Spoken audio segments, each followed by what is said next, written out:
Thank you very much, Nora. And now we're sort of changing like political parties. Yeah. We're that Sile de Valera. Thank you very much.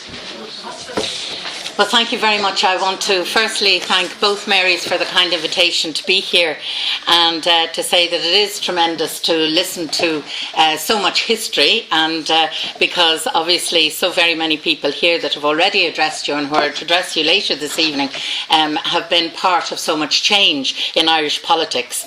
And when we talk about first wave feminism, we talk about the 1970s, of course, and just to put things in perspective, in 1970 I was doing what was then known as the Inter-Cert, and so my world was very different perhaps than those who are a little bit older and were able to appreciate the difficulties that were facing women both in the private sphere and indeed in the public sphere. But I remember when I was elected in 1977 at the age of 22, I was, as you'll appreciate, very nervous when I began my maiden speech. And there is a tradition, I suppose it comes from the House of Commons as well, but there's also the tradition in the Dáil that when any person, male or female, is making their maiden speech, there is complete quiet and nobody interrupts. But unfortunately, as I stood up quaking, as you can imagine, as a young 22-year-old in this place of veneration in my mind, I was interrupted quite viciously by a member of the opposition. He was male, of course, he was not a female member. And I was told that to sit down, I'd be better off at home doing what women should be doing. It wasn't a very good start in that sense, but it certainly galvanised me to think very broadly. It wouldn't be fair. The person is dead now anyway. So, no, I won't say.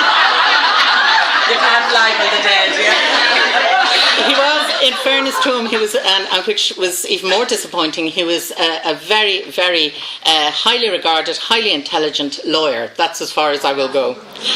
I don't want to further perpetuate the insult, but however, I'm only outlining that to say that I knew from the very beginning that I was in a very difficult situation in terms of getting up and expressing a view, whether that be a party political view or indeed a personal view. But I learnt, and perhaps it was a very good and early lesson, because politics has a great deal of rough and tumble, and as you can imagine, with proportional representation, you're not only fighting the members of the opposition, which people immediately on the outside think, but you are also have your opponents within your individual parties as well. And we could spend all day with this particular panel discussing the whys and wherefores of proportional representation. But I suppose even though it is difficult to work within, I think all of us would acknowledge that it certainly is a better form of representation than the first past the post system, because obviously it gives an opportunity to smaller groups and to individuals to get elected. But I certainly want to refer very quickly to what Monica Barnes said this afternoon, because I think when we were talking about why not a woman, it was an extremely radical move to support us all in those particular elections, Monica. And you took that on yourself to go above the party political, and I think we as women have to continue to do that at every opportunity, because I think what's most important is that in supporting women, it's too easy to look for the divisions and the differentiation. What we have to look is for the commonality. And so I think it's most important that we look for inclusivity when we are continuing the work of promoting women and promoting the issues that pertain particularly to women and to families. In doing that, you have to look at the miserable representation that's there in the Oireachtas, right from independence. I don't think we've ever got more than 22 women out of 166 in the Dáil, which is an absolute disgrace. Yes, we could, as Nora said earlier, have a quota system whereby you would have a certain amount of women, as they do in Scandinavia, and do so quite successfully. But I've always had my doubts, like Nora, about that system too. One, because of our electoral system, and two, because we do not want women to be referred to as token women. And you could be very easily set down that route if the quota system or that kind of positive action was to be implemented. It is on the outside, very tempting but I don't think it is the way forward. But certainly, again, a point that was made earlier on in the fact that the EU has helped promote positive legislation, particularly with regard to women. I would agree with that, but I think it also important to point out that although the Council of Status for Women had laid out a very, very comprehensive agenda, I think the seeds were certainly set there. Our membership of the European Union, if you like, to help to push that particular agenda along. But it is important to say that that agenda had already been fixed within the Irish context. I remember being a member of the committee on the ad hoc women's committee within the European Parliament. I don't think it even exists now, but I'm talking about does it? Thankfully, good. I'm talking between the years of 1979 to 1981, and I remember during those days that obviously there was a tremendous selection of political viewpoint because of the spectrum being so wide within the European Parliament, and it was very interesting to see both women and men as members of that particular committee promoting issues such as paternity and maternity leave, issues that aren't obviously completely solved at this stage in Ireland, but at least that agenda has been moved on, and it was great to be able to be part of that too, because in promoting that kind of view within the European Parliament, you were, if you like, kick-starting or giving a little kick further on to the national governments, and I think that certainly was important and indeed necessary from time to time. We have other areas that are ongoing, of course, 25 years later. Childcare, for example, the whole question of women and the low-paid sector. I mean, the average annual female earnings is only 70% of male earnings as we speak. And we might think we have equal pay, but when you look at those kind of issues and look at the fact of the low-paid sector where women predominate, then we know we still have very serious problems to address. Women fighting from within the political structure. Again, I think this was an issue that was referred to by Nora, and I would completely agree with that. I think, again, it is very important in choosing candidates that women are given an opportunity. They're given an opportunity by giving them a sense of being able to network, to learn the contacts, to be able to manoeuvre within those particular contacts. And also, I believe, mentoring is very, very important. And I think that perhaps those of us who have been lucky enough to have been part of the political system here, I suppose there's a certain onus on us to ensure that we give a little bit of help to our sisters, our younger sisters, who might like to take up the cudgels at a later stage.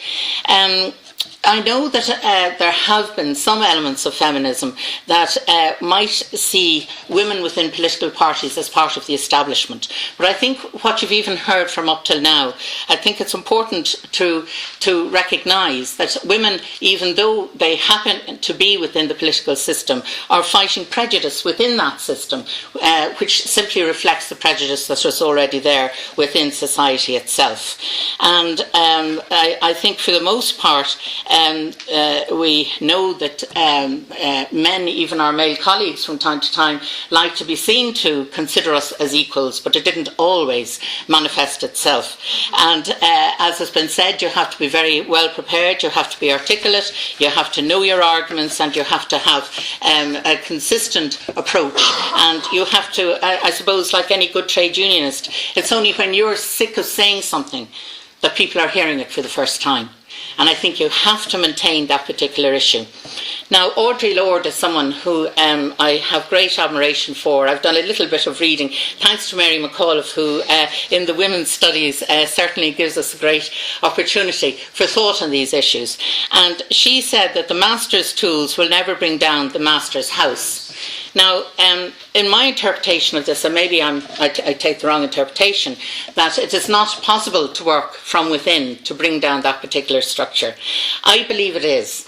And I believe it is, but I believe that it unfortunately would take much longer than we would actually wish. I think the fact that you have groupings women that are outside the party political system. They're very much political, but they're outside of the party system, to work alongside those who happen to be within politics. And I think that is very important, because you have two kinds of women and men public representatives. You have those who have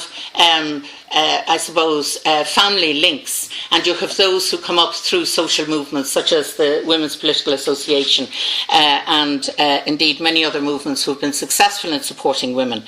But it's interesting to note that most of those that have come up through the social movements have actually joined political parties later on. And I think that's the acknowledgement that there has to be, as I think it was both Monica and Nora has said, that you have to have that particular viewpoint within the established party political structure to begin with.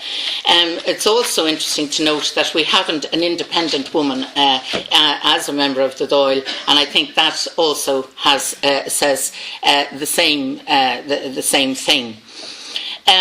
If we're going forward and into the third wave of feminism, and some would say we've begun that third wave, I certainly hope that it will be in the form of a coalition, that we will form alliances, that we as women may have very difficult political viewpoints, but at the same time we have a woman's perspective on life, and therefore I think it's important to have just as many female viewpoints as male viewpoints within the political system. And so I think that it's important that we support each other in that, and unfortunately I think that again, I think this is a point that Monica made, that sometimes you see women against women. And sometimes, unfortunately, it's not even for a good policy viewpoint, excuse me, but it is also, sadly, on a personal viewpoint. I know that in politics, over the years, as you will notice, I'm probably more of the husky disposition. It's a lovely word. But because of that, I've been at the butt of many a joke. Not saying I don't have a sense of humour. I hope I would have. But I've been referred to as a sumo wrestler. That was on Scrap Saturday. I've been referred to as, oh yes, somebody, you know, in the New Year's, it's the, the resolutions, the New Year resolutions. And I remember one writer, who happened to be a female writer at the time, in one of our national newspapers, said that one of my New Year's resolution, or probably my most important New Year's resolution, would be to lose one of my double chins. I also remember that there was another reference in the media, again another female journalist, and this is many years ago, who said that she named two female politicians. I was one of them. I won't name the other. She said that we were both overweight, but that the weight on the other person was better distributed than it was on me. And this was all part of an article that was supposed to, I mean, if they wanted to mention me at all, I would have hoped that they would have either agreed or disagreed or put forward a different view on the policies that I was expressing. But these are the kind of things that I think, unfortunately, women politicians have had to put up with. And we have seen that in the American elections. We have seen it exactly with Hillary Clinton, and we have seen it with Sarah Palin as well. And whatever a person's political view, you can debate that to your heart's content. But when it comes to political or to personal attacks, I think that is really unacceptable for either a male or a female against a male or a female. I think that it really doesn't help the argument. And so therefore, I would think that the media has a great part to play in the support of women, and indeed in helping to progress the agenda of women. They're just, as historians, there's just one issue that perhaps many of you, no doubt, have already looked into this, but it was an issue that was raised at a meeting I was last week, and for me it was an interesting one. They said that the feminist movement, now we're talking in Irish terms, has always been with a very strong Republican ethos, and obviously they mentioned mentioned from the 19th century on, people like Anna Parnell and the Gaelic League. They did, of course, acknowledge that this was very much a middle-class movement. We know some of the major arguments for that. But also, of course, with Connolly's involvement in 1916 and all of that, there was a very strong socialist movement as well. And he had a very enlightened view on the rights of women. But I put this view forward because the point that was been made at that conference was that partition has retarded the feminist agenda here in Ireland. And so perhaps that's another thesis that one or more of you would like to look into at a later stage. But certainly I think we need to further progress the feminist agenda. I think the question that's been asked, is feminism dead? It might have been hibernating for a while, but I think that we're up and ready to roar once again. And I think that it's important that just in times of more economic difficulties, which we're in now, I think people may well again look to that particular vacuum and to see that there are huge issues yet to be progressed, and indeed to look at issues, for example, the low pay and financial insecurity, and which of course could result in a further gender division of labour. So I'll end with that, saying that I hope the third wave of feminism will be a tidal wave, and for all of us to remember that patriarchy is bad both for your mental and physical health. Thank you very much.